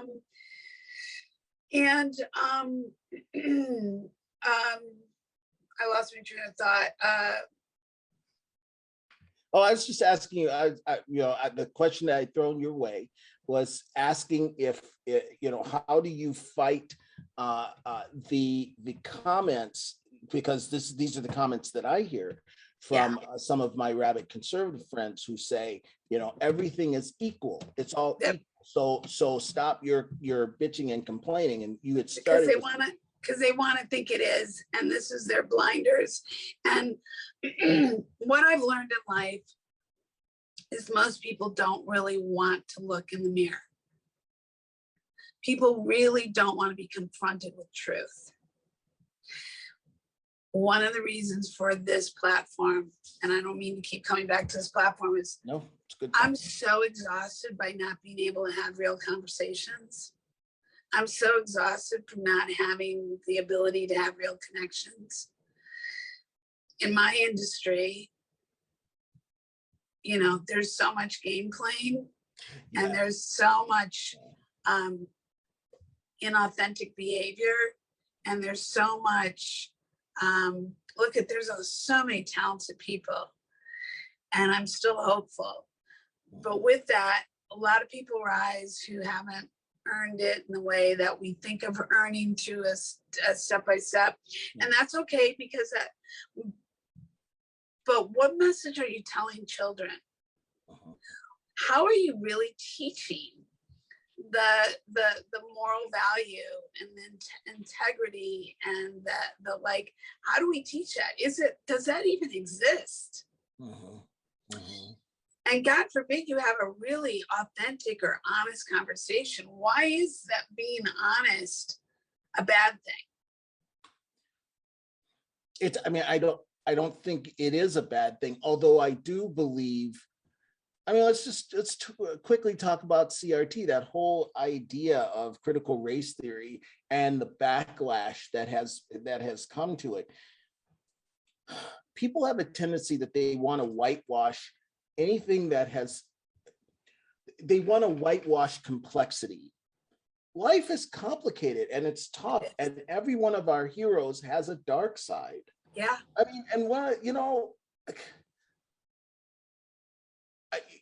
For instance, in watching Hamilton, he would, Lin-Manuel Miranda would talk on the periphery about how fucked up slavery is, but he wouldn't take it on because he had a different point that he wanted to get across. And nothing but respect, okay? Because it's still a fantastic show.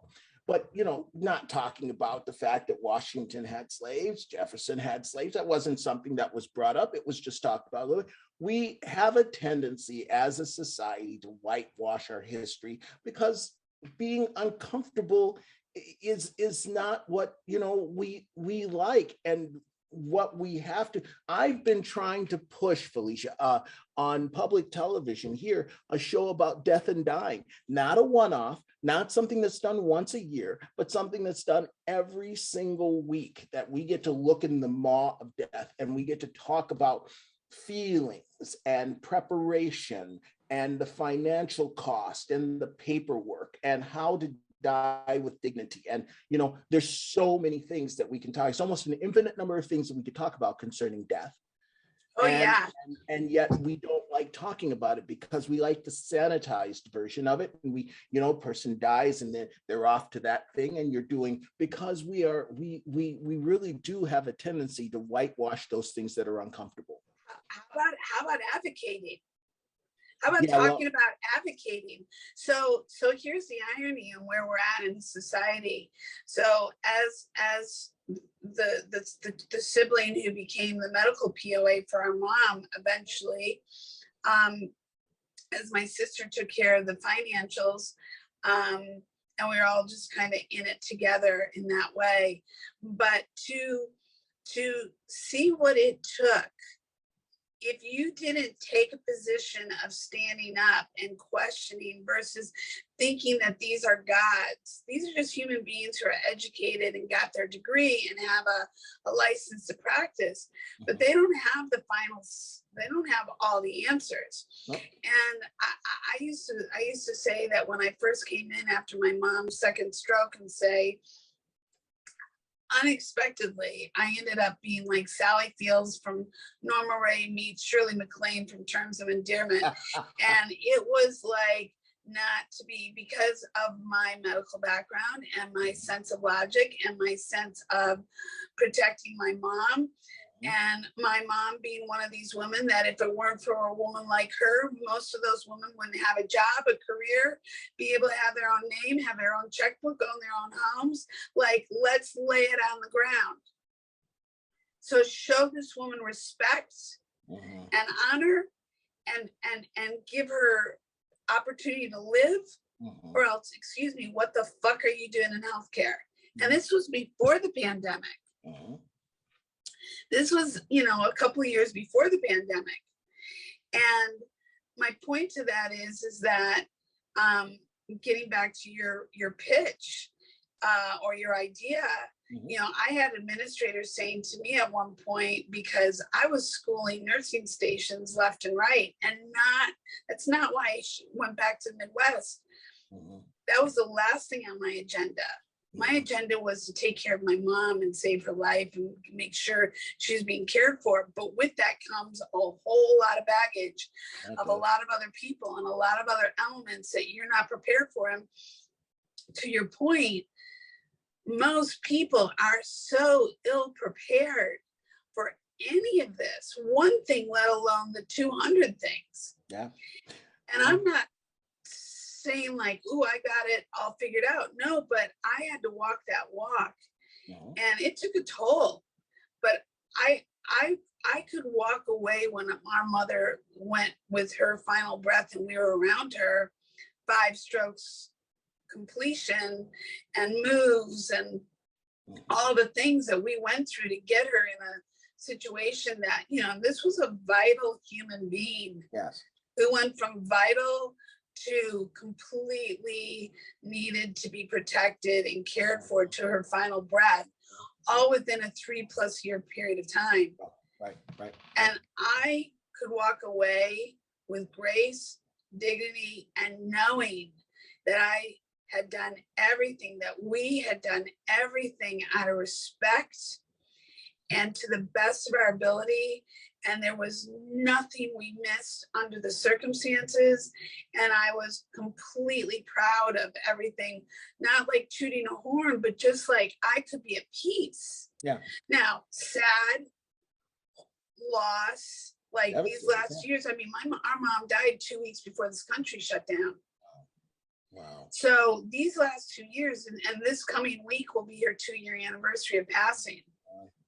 And for us, or for me, I'll speak for me, it's been a process. Yeah. A process that, along with everything else, work and shift and life and all of these things in the world that have been going on, that have been a lot. And going back to your conservative conversation, it's like, no, it's not black and white. People want to make it black and white. They want to compartmentalize things so they can pretend it is. But guess what? It isn't. Yeah, no. There's just no way. It's that simple. And yeah, wouldn't that be nice if we could just say, oh, you know, the Black community is good now, or the women's rights are good now, or, you know, child welfare is good now, or domestic violence doesn't exist now, or war is no longer. Bullshit. War is going to exist because it's a financial gain for people. Yeah. Like, it's always going to exist because it's a business. Yeah. But people don't think of it that way. What are you talking about, war as a business? What do you mean? What am I talking about? Go read history. Yeah. Yeah. Go think. Yeah. Go process. So all we're talking about, you and I, and this whole conversation has been about two thinkers who are very passionate human beings. And how do you take those ideas and manifest them into something that is not only serves you or serves me? And I don't mean selfishly, but there comes a point you have to be selfish, because if you give, then there's nothing left for you. Yeah. Yeah. That's a big life lesson.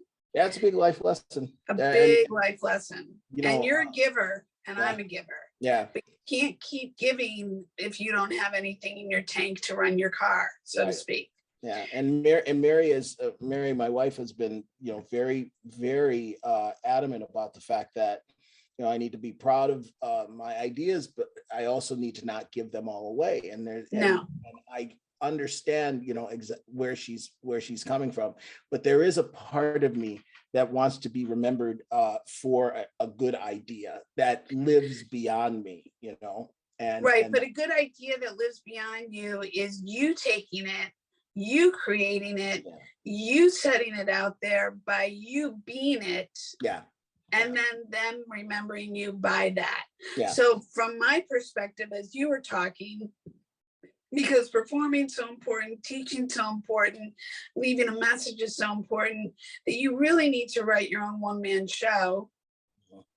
And that you really need to take everything from the stories that we've highlighted, going back to being the little Black boy in Detroit, Michigan, in a poor home household, and how you fought, how you saw, and you stood up, and how you changed the trajectory of your reality, and how this education formulated you as the musician you become, the performer, how it implement, you know, how that foundation kept patterning itself coming forward.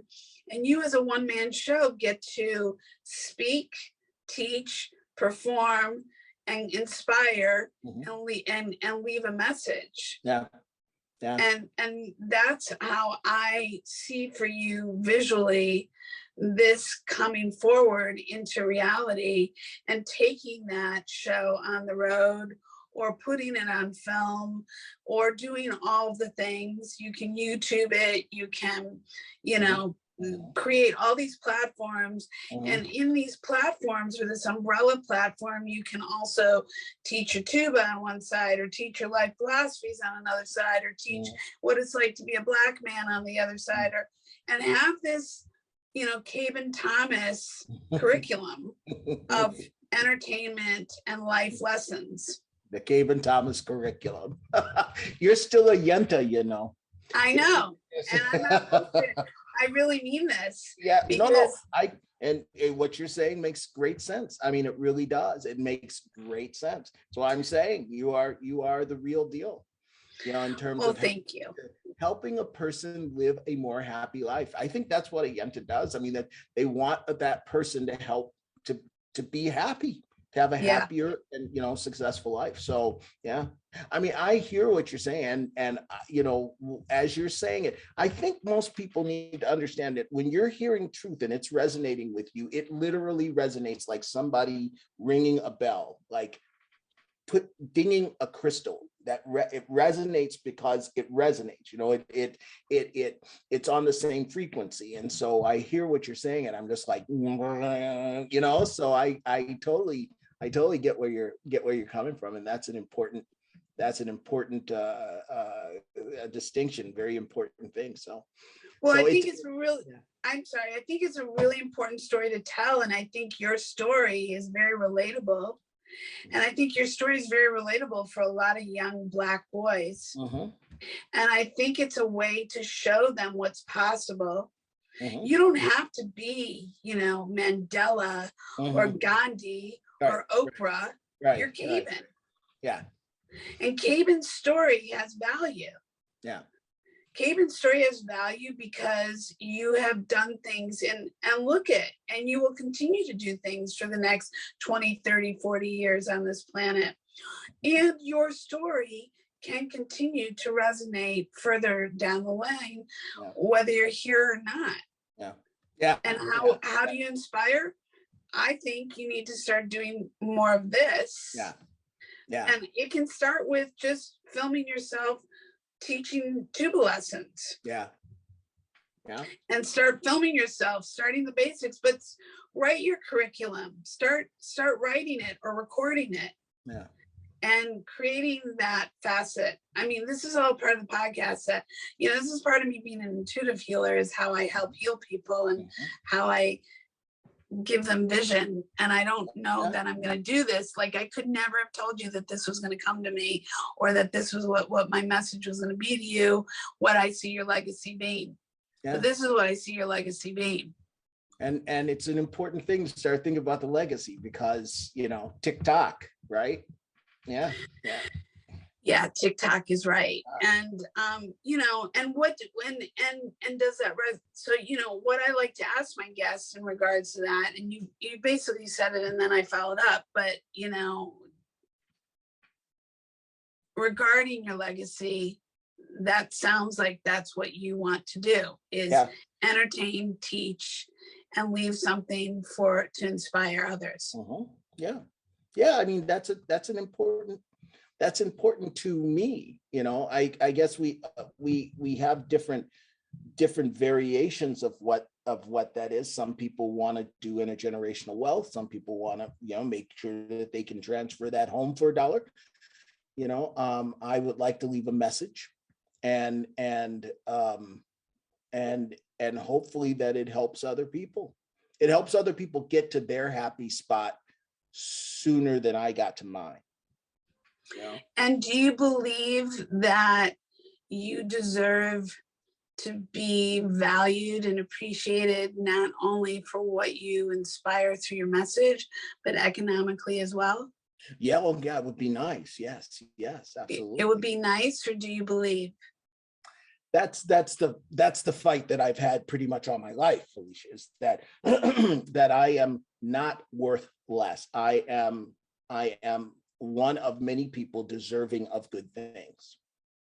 And to not keep placing myself just a little bit beneath other people. That has been my biggest mistake in my life, is constantly putting myself beneath other people and saying I'm not worthy of that person. I'm not worthy of that sort of path. The ultimate thing for me is to understand that I am just as worthy as the next person to be happy and to be productive and to be, financially in a good place, to not have to beg for money. Yeah. So I think then for my first question then, and we'll wrap this up. My first question would be, are you done with that story? Yeah, I have to be. I'm telling you, what's interesting is I think of this year, at this point where, I threw my back out 2 years ago, and I threw my knee out, 6 months ago, that I'm at that stage where no more of that previous story. Every morning now for the past few weeks, I've been waking up and I have been envisioning good things happening. And I have never done that before. I love it. And that has been it has really been the most wonderful feeling. I'm so grateful for it, because normally I just get up and I let the winds take me where the winds need to take me. No, now I'm coming up with a desire to have a good day and to make a good difference and to be focused and to be clear. And let me do a good job on this podcast with Felicia, and then I'm going to go and do a great job on the radio this evening, and in between I'm going to get some work done. And so I'm seeing, and the work's going to be productive. And so no more, no, you're not worthy. When I think those thoughts, I'm like, let that go. You don't need that anymore. That's not doing you any good anymore. Let it go. Let it go. It's just in the way. So it's taken me almost 60 years, right? But I'm finally at that point where I'm tired of that negative self-talk. I don't need it. It serves me no more. And you wouldn't teach that. You wouldn't want that for your children, and you certainly wouldn't want to teach that to your students. Right. Correct. Right. So you wouldn't want that taught to you. Right. And you wouldn't want to be treated in that way. Right. So it is that story is behind you. It's in the rear view mirror. Yeah. Yeah. And so it's great that you're starting to what I say is goal lists and gratitude lists and meditation. And consistent. If you're consistently practicing your tuba, this is your consistent gift to yourself, and it doesn't cost you anything but a little bit of time and love. Right. All right. Which is great. Spot on.